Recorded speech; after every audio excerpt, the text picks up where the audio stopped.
I graduated, and there's just something that's weighed heavy on my heart. I don't know if it's common knowledge, so that's why I want to kind of tell you guys now. One of my biggest focuses in school was obviously mental health disorders in children, especially autism. And when I have my son, who's 5, you guys all probably met him last week, he happened to be on the spectrum. Probably a Vex injury, but that's unrelated. Anyway, so over the last school year, we've seen all kinds of BS from those, especially the TDSB. I was at tons of protests last year with masks and all kinds of stuff.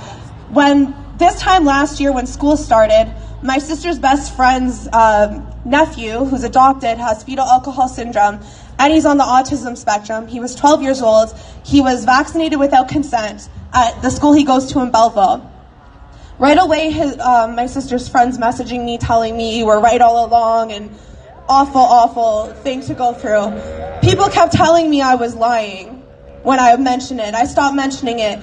Then, before Christmas, I was staying in a women's shelter because my marriage ended. And one of my good friends there, who had a little autistic boy less than a year older than my son, was vaccinated. And this kid was nonverbal, still in diapers, vaccinated the day before Christmas holidays. I'm getting ready to leave to go up to Muskoka with him, and my phone's ringing off the hook. And I look at I didn't answer right away because I was busy, and I thought she just wanted to chat. And then she starts sending me photographs. Tell me they didn't vaccinate him, and the pictures were like bruises up this little 5-year-old's arms. At the time, I thought that they were clots. As we've spoken, we both probably think that it was more them holding the kid down, but either way is really, really messed up.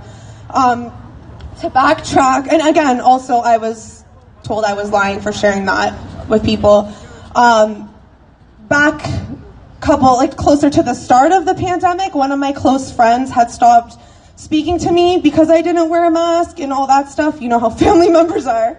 At the time, he was managing at a retail store, obviously in a different headspace, but he reached out to me on our way back from Renfrew, actually, and I told him, water under the bridge, I love you, I'm happy you're here. I knew some stuff that you probably weren't privy to, and at the time he was working for the Algonquin Lakeshore Catholic District School Board, which is the Catholic schools in Belleville area, and he told me, I know that you're right, because I watched them take the entire special needs classroom and vaccinate every single one of them without parental consent.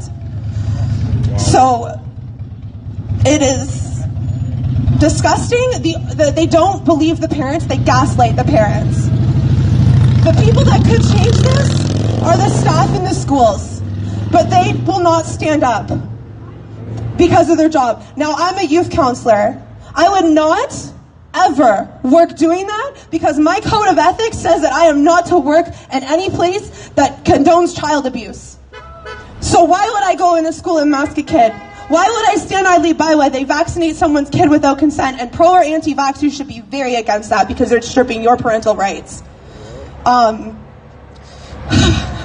It's honestly a really, really difficult thing to talk about for me, especially having a kid on the spectrum. I can't ever put my kid in school.